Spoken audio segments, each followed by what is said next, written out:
श्री परमात्मा ओम, श्री परमात्मा ओम, श्री परमात्मा ओम, श्री परमात्मा ओम, श्री परमात्मा ओम, श्री परमात्मा। जय हिंद, जय भारत में आप सबका स्वागत है।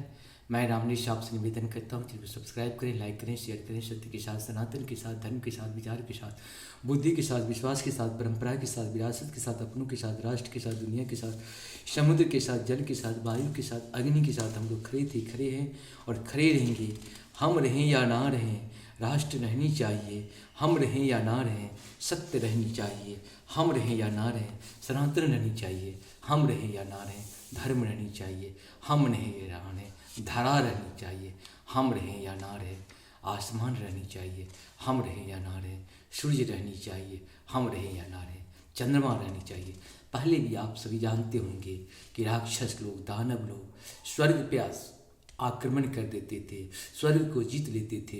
स्वर्ग छोड़ करके इंद्र आदि देवता भाग जाया करते थे और फिर जा करके वो लोग एक संगठन बनाते थे और संगठन बनाने के बाद पुनः फिर स्वर्ग पर आक्रमण करते थे या देवताओं की जिम्मेदारी किसी एक की जिम्मेदारी दे दी जाती थी और उनके साथ सब लोग खड़े रहते थे।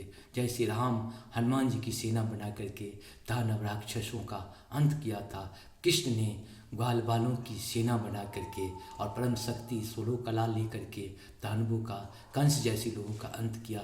ठीक शिवाजी महाराज जी कैसे दानवों का अंत किया था, ठीक उसी प्रकार से महाराणा प्रताप जी किस प्रकार से दानवों का अंत किए थे। और हमारे यहाँ मानव के साथ साथ महामानव भी, इस पृथ्वी, ये पृथ्वी जन्म देती है महामानव को भी, ये पृथ्वी जन्म देती है दानवों को भी।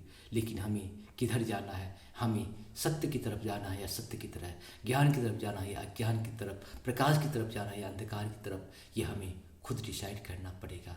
दूसरा हमें कोई नहीं बताएगा। आप जिधर जाना चाहते जा सकते हैं, या प्रभु की जो कृपा होती है वही होता है। देखा जाए तो शुरू करते आज हम श्रीमद् भागवत गीता के अध्याय 12 का भक्ति योग है।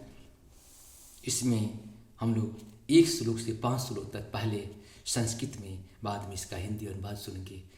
जहाँ पर कृपा राम की हुई, तहाँ पर कृपा करे सब कोई। अगर हम किसी का होना चाहते हैं तो उनका पहले हमको होना पड़ेगा। उनका तो हम सब लोग हैं। ये जीव जंतु जितनी भी इस पृथ्वी पे है, एक एक कण प्रभु के आशीर्वाद से ही है। अगर हम प्रभु को भले ही छोड़ दें, प्रभु हमें कभी नहीं छोड़ते हैं। इसीलिए प्रभु को, हमको भी चाहिए कि प्रभु का हमेशा ध्यान करते रहें, उनका नाम का, उनके जप का। ओम नमो भगवते वासुदेवाय, ओम नमो भगवते वासुदेवाय, ओम नमो भगवते वासुदेवाय।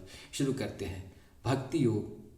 अर्जुन वाच एवं सतत युक्ता ये भक्ता अस्त्वां पुण्य पास्यते ये चाप्यक्षरम् अप्यक्तं तेषां योग वित्तमा।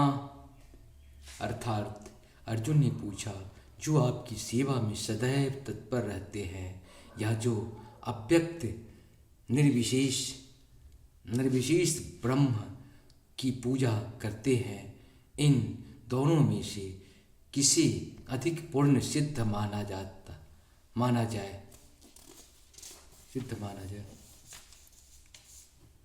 श्री भगवान वाच मया वेश्य मनो ये मां नित्ययुक्ता उपासते श्रद्धया परयो मे तास्ते मे युक्ततमा मता।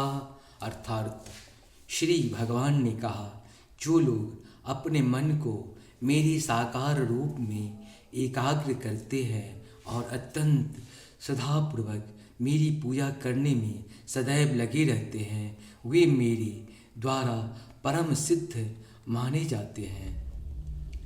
ये त्वक्षर देशव्यक्तं पुण्योपास्यते सर्वत्रागम चिन्तत्यं